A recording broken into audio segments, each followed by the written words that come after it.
Hey now, what is up, everybody? My name is Mike Brown, aka Review King MB, and I am here to talk about and review Last Action Hero.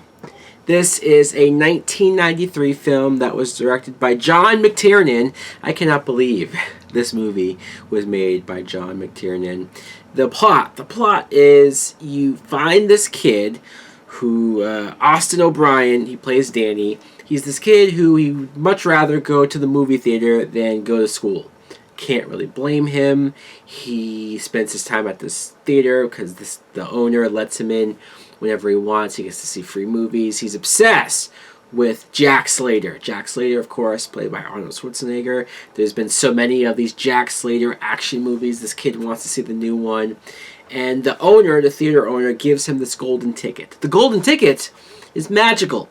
And he somehow winds up in the film, the Jack Slater film. This big, over-the-top, crazy action movie. He meets Jack Slater. He tries to help him solve the villain's case. I mean, this film, I could go on in a synopsis type way, but I cannot fully explain what's going on in this movie. This film is insane. It's so insane. I'm not saying it's a great movie, but I did watch it as a kid, and there is a big part of me who I think the reason why I love Arnold Schwarzenegger as much as I do, besides Terminator, besides Predator, besides all of these actually good action movies, I think there's a big part of my love for Arnold Schwarzenegger that comes from this movie. For one, this film itself is pretty much a parody of Schwarzenegger and his career and the action genre, especially in the 90s, 80s, and 90s. I mean, this film runs the gamut. It's very self-aware. It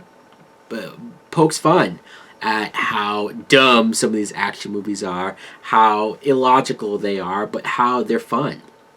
And so, whenever you see a critic, whenever you see somebody have all of these plot hole gaps and logic in those movies, the point is that if you have fun, then that should be good enough. And I think that's what this movie gets down in a good way. I know that not everybody loves this movie. I know that maybe it doesn't fully hit the landing that it could have, but hey, for the 90s, I respect what it was going for. I do. I love some of the cliched stuff that they point out, like even the angry black sergeant who's always yelling, breaking his windows just from yelling Slater's name. I mean, I can watch that over and over again.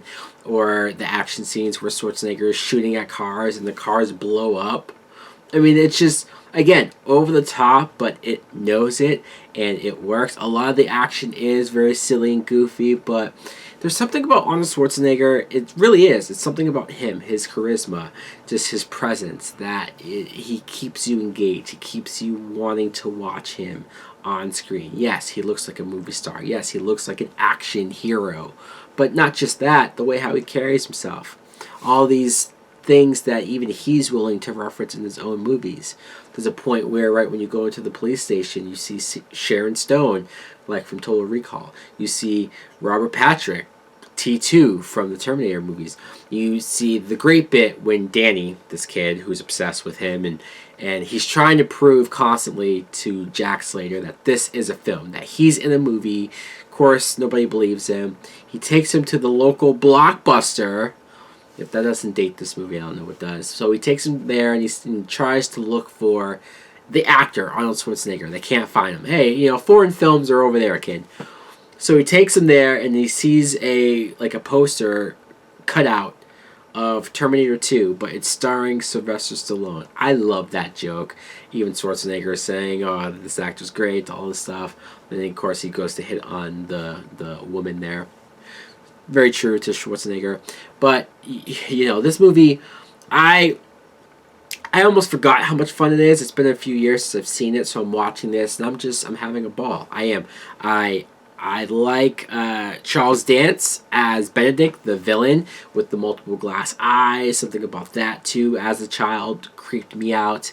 I even like the twist when Charles Dance realizes that this ticket is real, he can use it to come into the real world. So the end of this movie, the end sequence, is these characters in the real world, and so you see even the change in rules, right? It's not like an action movie. The cars don't blow up, and people can actually die. Like Slater, he gets shot at one point, and he's almost dying at the end of the movie, because in the action film he would be okay. It's a flesh wound.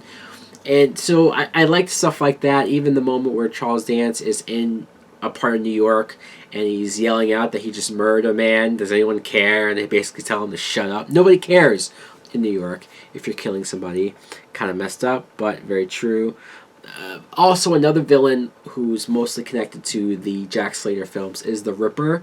That actor who plays the Ripper is very freaky looking. As a kid, he used to scare the hell out of me. He did. He has this look to him. The yellow trench coat and him on the rooftop in the rain. Just creepy. Brings me back to that. So many cameos, like I said. At the end of the movie, they're at the world premiere of Jack Slater 4, I think, and so you see, MC Hammer, Damon Wayans, Chevy Chase, even for a brief second, Jean-Claude Van Damme. I'm sitting there like, wow, Schwarzenegger clearly, he has favors, man. Like, if he says, hey, can you be in my movie? Can you be here for a day or for an hour? They show up. Bridget Wilson plays his daughter in the movie, and I remember seeing this actress in quite a few films in the 90s, especially Billy Madison and I Know What You Did Last Summer. And I like the fact, though, that because she was the daughter of this action guy, she could take care of herself when the bad guys come in to try to attack her. She's able to fight them off, too, and she's tough, and hey, she was hot. You can't not admit that. At the very end of the movie, too, playing the Grim Reaper is Ian McKellen. I completely forgot. Rewatching it, I'm like, oh crap, that's Ian McKellen. Just so random and so weird. And he comes out of a movie to be into the real world, and you see him killing people just as he touches them, or I guess takes their soul. And I was wondering how much sense this makes. I know it's wait. We just talked about some of the craziest, silliest, over-the-top things in this movie, but I can't seem to shake the idea that if Ian McKellen comes out of a movie as the Grim Reaper, should he really have the Grim Reaper powers in the real world? Because I thought the whole point is that everyone is stripped down and everyone's normal, and they're not like that in the real world. Anyways, I'm rambling, I'm going off. I enjoyed the kid actor for what he could do. He is the main character. But let's be honest, Schwarzenegger steals the show. He stands out. He's what you remember the most about the film. Schwarzenegger, this was him kind of at his peak, maybe mid-90s. You can't really go wrong with Schwarzenegger doing what he does, the classic one-liners. He even makes fun of his own one-liners, so I quite enjoyed that. I like the humor. I like the tone. I like that the movie didn't take itself too serious. I like the action. The movie moved at a fast pace, even though it was 2 hours long. I had fun. I still have fun with this film. I grew up on it, yes, so maybe I'm biased, but I can't lie either. I enjoy it. I still do. Anyways, guys, let me know in the comments below if you too have seen The Last Action Hero. What do you think of it? Do you like it? Do you love it? Thanks for watching. Like, comment, subscribe. Later!